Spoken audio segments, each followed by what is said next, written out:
할렐루야. 오늘은 우리가 종려주일입니다. 종려주일이 뭘까요? 종려주일은 예수님께서 십자가에 못 박혀 죽임을 당하기 한 주 전에 예루살렘으로 입성하는 그날을 기념하는 날입니다. 예수님은 공생의 3년 동안 명절이나 특별한 때를 제외하고는 예루살렘으로 가지 않으셨습니다. 주님은 늘 소외되고 아픔이 서려 있던 그 변방이었던 갈릴리 지역 가버나움이나 벳세다에서 주로 활동하셨습니다. 그런 예수님이 이제 십자가에 못 박혀 죽으시기 위해 예루살렘으로 올라가신 것입니다. 그런데 예루살렘은 예수님의 이런 의도와는 전혀 상관없는 그야말로 축제 분위기였습니다. 오늘 우리가 읽은 본문 말씀 8절, 9절 말씀을 보면 그 분위기가 잘 나타나 있습니다. 우리 8절, 9절 말씀 두 절을 우리 같이 한번 읽어볼까요? 8절, 9절입니다. 시작. 무리의 대다수는 그들의 겉옷을 길에 펴고 다른 이들은 나뭇가지를 베어 길에 펴고 앞에서 가고 뒤에서 따르는 무리가 소리 높여 이르되 호산나 다윗의 자손이여 찬송하리로다 주의 이름으로 오시는 이여 가장 높은 곳에서 호산나 하더라. 예수님께서 예루살렘으로 오셨다는 소문은 삽시간에 퍼져나갔고 사람들은 자신이 입고 있던 겉옷을 길에 펴고 종려나무 가지를 꺾어 흔들면서 소리 높여 외칩니다. 호산나 다윗의 자손이여 찬송하리로다 주의 이름으로 오시는 이여 호산나 호산나. 여러분, 호산나가 무슨 뜻일까요? 호산나라는 말은 예수님을 좋아하거나 존경해서 외치는 그런 단순한 구호가 아닙니다. 호시아나, 우리가 비옵나니 우리를 구원하소서라는 뜻입니다. 먼 훗날이 아니라 지금 당장 우리를 구원해 달라는 그런 절박한 외침입니다. 여러분, 예수님은 우리의 구원자입니다. 예수라는 이름 자체가 자기 백성을 그들의 죄에서 구원할 자라는 뜻입니다. 그런데 우리는 여기서 아주 중요한 것 하나를 짚고 넘어가야 할 필요가 있습니다. 과연 이들이 외치고 이들이 간절하게 원하는 구원이 과연 무엇일까요? 이들이 구원해 달라고 예수님께 외치는 것은 예수라는 이름 그대로 자기들의 죄에서 구원해 달라라고 외치는 것일까요? 아닙니다. 이들이 예수님에게 구원해 달라고 하는 그 구원은 로마의 압제에서 구원해 달라는 것입니다. 가난과 궁핍한 삶에서 구원해 달라는 것입니다. 자신의 힘으로 해결할 수 없는 수많은 문제에서 우리를 구원해 달라라는 그런 말입니다. 여러분, 예수님의 공생의 사역을 한번 보십시오. 예수님의 발길이 머무는 곳마다 기적이 일어났습니다. 나병이나 중풍병과 같은 불치의 병을 우리 주님이 고치셨습니다. 죽은 사람도 살리셨죠. 회당장 야이로의 딸을 살리셨고 나인성 과부의 아들을 살리셨습니다. 심지어 죽은 지 나흘이나 지난 나사로를 무덤에서 불러내어 살리셨습니다. 떡 5개와 물고기 2마리로 5,000명을 먹이셨습니다. 여러분, 이것은 사람이 할 수 있는 일이 아닙니다. 사람의 능력과 사람의 그 범위를 초월한 그런 사건이죠. 호산나라고 외치는 수많은 무리들 가운데는 이 기적의 현장에서 두 눈으로 직접 이 사건을 목격한 사람들도 있었을 것입니다. 지금 이들의 머릿속에는 무엇을 생각하고 있을까요? 이런 능력을 행하는 분이라면 하지 못할 일이 없다. 불가능이 없는 분이다. 로마의 압제로부터 우리 민족을 해방시키고 가난과 궁핍으로부터 건져내고 풍요롭게 해줄 사람은 바로 이 사람이다. 이보다 더 적임자는 없다. 그러니 이 예수를 우리 민족의 왕으로 세우자. 이렇게 생각하지 않았을까요? 정치적인 해방과 경제적인 안정과 다윗의 영광을 회복시킬 민족의 왕, 이것이 바로 이들이 원하는 왕이었습니다. 예수님에 대한 이런 기대는 일반 백성들뿐만 아니었습니다. 제자들 역시 마찬가지였습니다. 예루살렘으로 올라가는 그 길에 세베대의 두 아들인 야고보와 요한은 예수님에게 무엇을 요구했습니까? 예수님이 예루살렘에 올라가서 그 영광 가운데 앉으실 텐데 우리 형제를 하나는 주의 우편에 하나는 주의 좌편에 앉게 해달라고 요구합니다. 이것이 무슨 말이죠? 예수님이 왕으로 등극하시면 우리 형제를 우의정 좌의정 되게 해달라는 거죠. 여러분, 사람들의 이런 모습은 오늘날도 별반 다르지 않습니다. 사람들은 모든 시대에 있어서 이런 능력 있는 왕의 출현을 기대하고 요구합니다. 18세기 후반 프랑스는 혁명을 일으켜 절대 왕정을 무너뜨렸습니다. 루이 16세를 처형하고 반혁명주의자로 낙인 찍힌 사람들을 무분별하게 학살했습니다. 나라를 통치하던 강력한 군주가 사라지고 기존 질서가 무너지니까 이 나라는 혼란스러워졌습니다. 쉽게 수습이 되지 않았습니다. 혼란이 가중되자 프랑스 국민은 이 혼란을 수습할 강력한 지도자를 원했습니다. 이때 등장한 인물이 우리가 너무나 잘 아는 나폴레옹 보나파르트입니다. 나폴레옹은 전쟁에서 연이어 승리하면서 국민적 영웅이 됩니다. 사람들은 나폴레옹을 통해 나라의 안정과 영광을 기대했지만 결과는 그렇지 못했습니다. 유럽 전역이 전쟁으로 몸살을 앓았고 수많은 사람들이 목숨을 잃었고 나폴레옹 역시 몰락하고 말았습니다. 여러분, 이것이 사람들이 요구하는 우리를 구원하소서 호산나의 왕입니다. 1차 세계대전 이후에 독일은 경제적으로 완전히 붕괴됐습니다. 실업, 인플레이션, 사회적 혼란 등등. 이때도 독일 국민은 강력한 지도자를 원했습니다. 이때 이들이 선택한 인물이 바로 아돌프 히틀러였습니다. 히틀러는 내가 독일을 위대하게 다시 만들겠다 이렇게 말했습니다. 이 말에 사람들은 열광했습니다. 하지만 결과는 어떠했습니까? 히틀러는 세계 2차 세계대전을 일으켜 6천만 명 이상이 죽었습니다. 독일은 패전국이 되어서 완전히 몰락했습니다.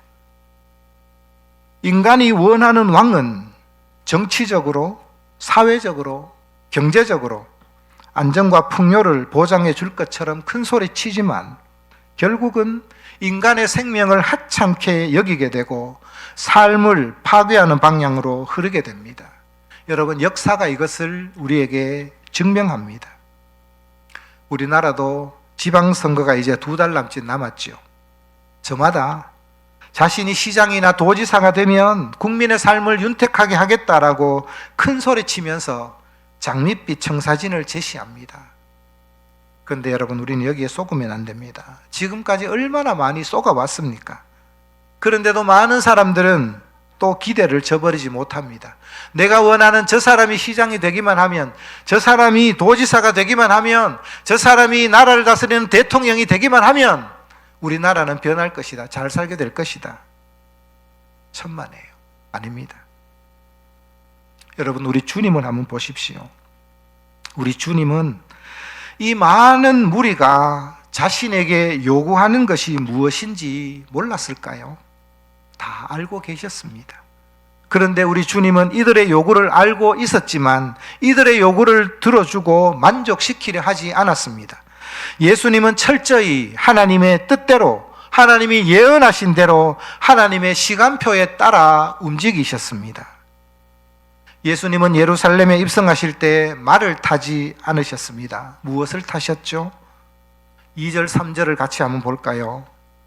본문 2절 3절입니다. 시작. 이르시되 너희는 맞은편 마을로 가라. 그리하면 곧 매인 나귀와 나귀 새끼가 함께 있는 것을 보리니 풀어 내게로 끌고 오라.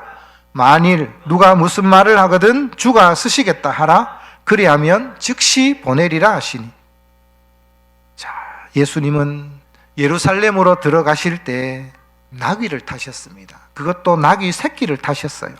여러분, 이것은 매우 의도적인 행동입니다. 1세기 당시에서 전쟁에서 승리하고 돌아오는 장군은 말을 탔습니다. 당당하게 말을 타고 개선문을 통해 들어옵니다. 수많은 무리들이 몰려 나와 승리한 장군에게 꽃가루를 뿌리며 환영을 합니다. 그러므로 말은 전쟁의 승리를 상징합니다. 그런데 우리 주님은 이런 말을 타는 것이 아니라 나귀를 타셨습니다. 어린 나귀 새끼를 타셨습니다. 전쟁에서 승리하고 들어오는 개선장군과는 너무나 대조됩니다. 이런 예수님의 모습은 초라하기 그지없습니다. 그런데 주님이 이렇게 나귀를 타고 들어오실 것을 이미 구약 성경에서 예언하고 있습니다. 4절 말씀을 보면 이는 선지자를 통하여 하신 말씀을 이루려 하심이라, 이렇게 말씀하고 있습니다. 이 말씀은 구약 성경 스가랴 선지자가 한 예언의 성취입니다. 스가랴 9장 9절 말씀을 같이 한번 볼까요? 앞에 모니터에 있습니다. 시작. 시온에 따라 크게 기뻐할지어다. 예루살렘에 따라 즐거이 부를지어다. 보라, 네 왕이 네게 임하시나니 그는 공의로우시며 구원을 베푸시며 겸손하여서 나귀를 타시나니 나귀의 작은 것 곧 나귀 새끼니라.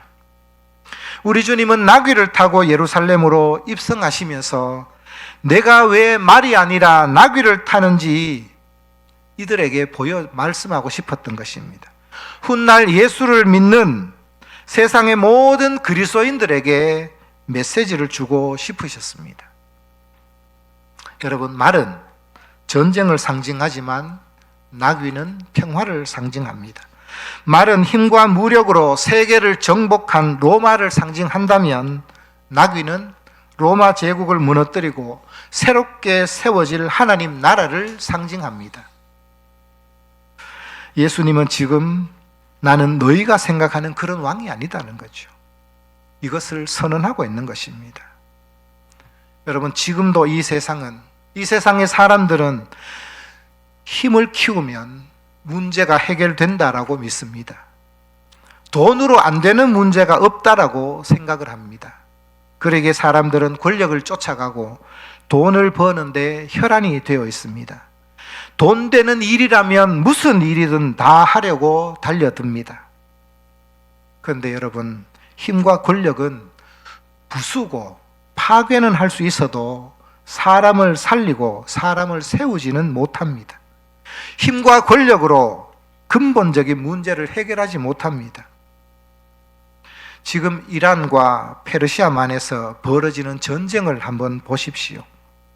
미국과 이스라엘은 전투기로 이란 상공을 제집 드나들듯이 드나들며 폭탄을 투하하고 마음껏 파괴하고 부수고 있습니다.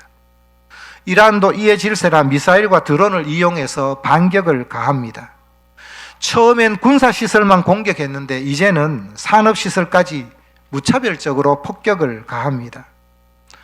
호르무즈 해협을 빠져나오지 못한 우리나라 선박이 20척이 넘는다라고 합니다. 기름값이 계속 오르고 있습니다. 이젠 비닐 제품으로 만드는 원재료 수급도 불안합니다. 중동에서 벌어진 이 전쟁이 이제 남의 이야기가 아닙니다. 이 전쟁의 여파가 전 세계로 미칩니다. 우리가 쓰레기 종량제를 하죠. 쓰레기 봉투에 쓰레기를 담아 버립니다. 이것이 공급이 끊겨질까 봐 정부에서 촉각을 곤두세우고 있습니다. 여러분, 힘과 무력으로는 부수고 파괴할 수는 있어도 세우지는 못합니다. 이 전쟁이 끝나면 여러분 평화가 찾아올까요? 이들의 마음에 남은 상처는 쉽게 아물지 않습니다. 폭력은 또 다른 폭력을 불러옵니다.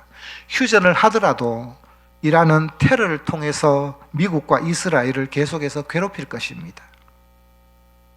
여러분, 그렇다면 어떻게 생명이 살아나고 회복이 일어날 수 있을까요? 어떻게 변화가 일어날 수 있을까요? 진정한 변화는 힘과 무력이 아니라 여러분 희생에서 옵니다. 그러기에 하나님께서는 십자가로 문제를 해결하기 위해 왕을 보내신 것입니다. 이것이 바로 하나님의 방식이요, 예수님이 걸어가신 길입니다. 그런데 사람들은 이런 하나님의 방식을 받아들이지 않습니다. 하나님이 마련하신 이 방법에 귀를 기울이지 않습니다. 마음을 닫아버립니다. 호산나 다윗의 자손이여 찬송하리로다, 주의 이름으로 오시는 이여 라고 큰 소리치며 외치며 환영했던 무리들은 며칠이 지나지 않아서 예수를 향해 뭐라고 소리칩니까? 십자가에 못 박으소서, 십자가에 못 박으소서, 십자가에 못 박혀야 하겠나이다 라고 외칩니다. 왜 이렇게 돌변했을까요? 예수님이 보여주신 모습이 자신들의 바램과 기대와는 너무나 달랐기 때문입니다. 자신들은 정치적인 해방을 기대했는데 예수님은 죄의 문제를 말씀하셨고, 예수님이 지금까지 보여주신 권능과 능력으로 로마의 콧대를 꺾고 유대 땅에서 몰아내기를 간절히 소망했는데 예수님은 무기력하게 잡혀 죽으려 했기 때문입니다. 여러분, 이 이야기는 단지 2000년 전에 유대 땅에서 일어난 오래된 과거의 한 사건이 아닙니다. 오늘 우리가 살아가는 우리 이 21세기 삶의 현장에도, 우리의 삶의 현장에도 일어나는 이야기입니다. 여러분, 어떤 예수를 원하십니까? 저와 여러분이 믿는 예수는 어떤 예수입니까? 여러분의 문제를 해결해 주는 예수를 원하십니까? 오랫동안 앓고 있던 지병을 고쳐주는 예수를 원하십니까? 직장에서 승진하고 자녀들이 무병장수하고 하는 일마다 잘 되고 형통하게 되는 그런 예수를 원하십니까? 맞습니다. 이런 것도 필요하죠. 우리가 이런 걸 놓고 기도해야 됩니다. 그런데 우리 예수님은 이 땅에서 우리가 잘 되고 편안한 삶을 제공하기 위해 오신 분이 아닙니다. 우리를 편안하게 하기 위해서 오신 분이 아니라 우리를 새롭게 하기 위해서 오신 분이 우리 주님입니다. 사람들은 내가 처한 상황과 환경이 변화되기를 원합니다. 그러나 하나님은 내가 처한 상황과 환경이 아니라 나 자신, 선택한 자기 백성 그 한 사람이 변화되기를 원하십니다. 로마 제국에서 해방되는 것보다 죄에서 해방되는 것이 더 중요합니다. 그래서 예수님은 무리들의 간절한 요구를 뒤로하고 십자가로 걸어가신 것입니다. 여러분, 이제 우리가 선택해야 됩니다. 저와 여러분은 어떤 왕을 원하십니까? 내 문제를 해결해주고 내 뜻을 이루어주는 왕입니까? 아니면 나를 변화시키는 왕입니까? 나를 위해 예수를 이용하고 있습니까? 아니면 나를 내려놓고 예수를 따르고 있습니까? 내가 필요할 때만 예수를 찾고 있습니까?